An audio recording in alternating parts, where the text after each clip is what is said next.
اعوذ باللہ من الشیطان الرجیم، بسم اللہ الرحمن الرحیم۔ آپ دیکھتے ہیں آم کے پودے پر جب آم لگتے ہیں تو آندھیوں کی وجہ سے گر جاتے ہیں، یا کسی پرندے نے کھا لیا، یا کوئی پھل کہیں کوئی گر گیا تو ڈراپ ہو گیا نا، اس کی وہ حیثیت نہیں رہ گئی جو پیڑ پر لگے آموں کی ہے۔ ایسے ہی اسلام کے پودے سے، اسلام کے درخت سے جو گر گیا، جس نے اپنے آپ کو محروم کر لیا، وہ ڈراپ ہو گیا۔ اسلام کے ساتھ وفاداری کیا ہے؟ میں سمجھتی ہوں کہ اسلام کے ساتھ ہی نہیں بلکہ اپنی ذات کے ساتھ بھی وفاداری یہ ہے کہ وہ مشن جو اللہ کے رسول صلی اللہ علیہ وآلہ وسلم لے کر آئے، اس کے لیے ہم کام کرنے والے بن جائیں۔ اللہ تعالیٰ نے رسول اللہ صلی اللہ علیہ وآلہ وسلم کی ذات میں کون سی کھلی نشانیاں رکھ دیں؟ آپ صلی اللہ علیہ وآلہ وسلم کی سیرت، آپ صلی اللہ علیہ وآلہ وسلم کا کردار، آپ صلی اللہ علیہ وآلہ وسلم کا اخلاق، آپ صلی اللہ علیہ وآلہ وسلم کو پہچاننے کے لیے کھلی نشانیاں تھیں۔ اسی طرح مہر نبوت بھی، اور آپ صلی اللہ علیہ وسلم کی زندگی کا طریقہ کار جو پہلی کتابوں میں ہے اور پہلے لوگوں کو بتایا گیا، یہ کھلی نشانی ہے۔ پہلے مرحلے پر آپ صلی اللہ علیہ وسلم نے کیا کیا؟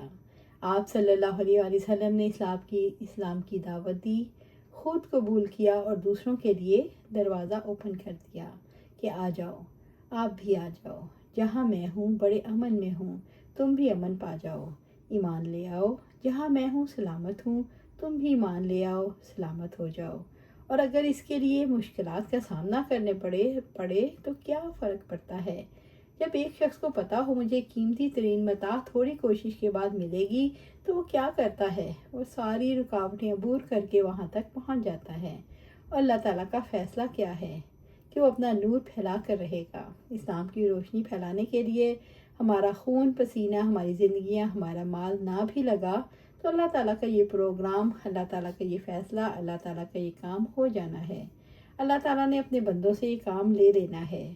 جو یہ کام کریں گے اللہ تعالیٰ انہیں جنت میں لے جائے گا۔ جو محروم رہ جائیں گے وہ کبھی جنت نہیں پہنچ پائیں گے، کیونکہ انہوں نے اپنے آپ کو محروم تو خود رکھا ہے۔ پھر دوسرے مرحلے پر مشن کی وضاحت ہے۔ یہ مشن سٹیٹمنٹ ہے۔ رب العزت نے فرمایا، هو الذی ارسل رسولہ بالہدی ودین الحق، وہی تو ہے جس نے اپنے رسول کو ہدایت اور دین حق کے ساتھ بھیجا۔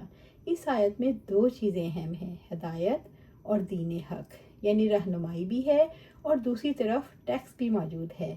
دین حق مکمل صورت میں ہمارے پاس موجود ہے۔ پھر اللہ تعالیٰ نے وجہ بتائی کہ کیوں بھیجا، لِیُظْہِرَہُ عَلَى الدِّینِ کُلِّہ، تاکہ اسے پورے کے پورے دین پر غالب کر دے۔